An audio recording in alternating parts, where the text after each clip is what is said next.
Segment 2, the content of his character.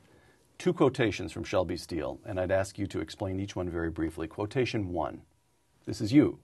Obama's special charisma always came from the racial idealism he embodied.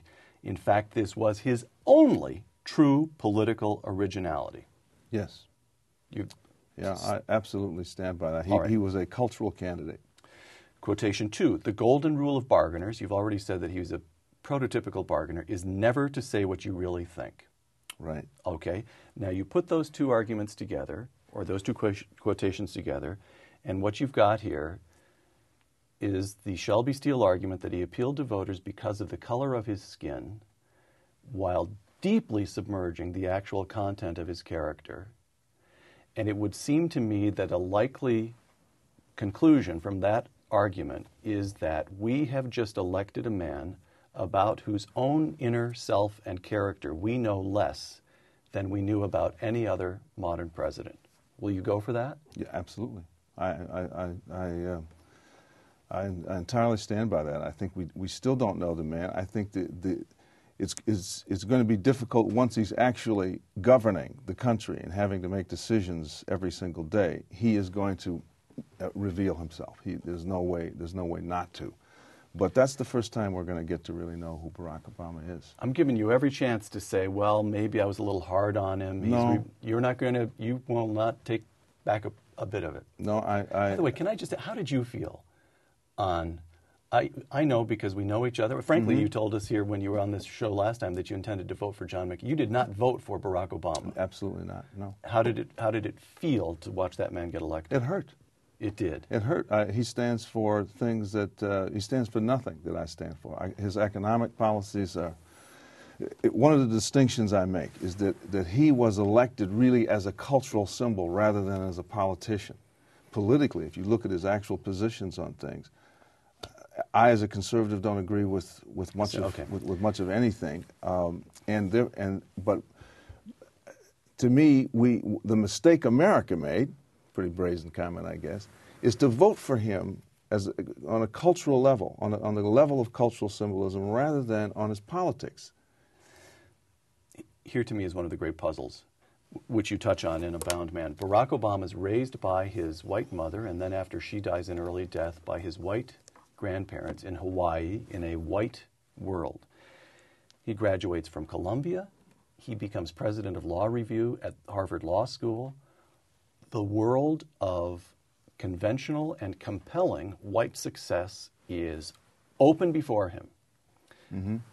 But he goes back to Chicago, becomes a community organizer on the South Side, attends Jeremiah Wright's, I don't know if it's fair to call it a black nationalist church, but that's fair. He attends a black nationalist church. In other words, Barack Obama, he has a black father and a white mother. He makes it very, very far in a world that I think is culturally white. These are crude terms. There's a sense in which he chooses in his 20s to become black. Mm-hmm. Is that a fair way to put it? Absolutely. And why does he make that? What's going on there? He was raised in an era of identity politics, where the most important thing in the world was to, for anybody who was black, was to establish their credentials, their bona fides as a black, and he had so many strikes against him, coming from an interracial background, where people could look him in the eye and say, "You're not really black," or, and could always have that vulnerability over his head, and so his need to be black became much more obsessive in many ways than somebody else's might have come. And again, he came of age in an era where identity was everything. You had to be. Your authenticity as a human being required that you be strictly and narrowly identified with the racial politics of blackness. And so you see in his career all these opportunities, as you say, in the white world. Then he goes back and becomes a community organizer, but then he goes to Harvard, and then he goes, there's this zigzagging in his life, back and forth between the two worlds. Now,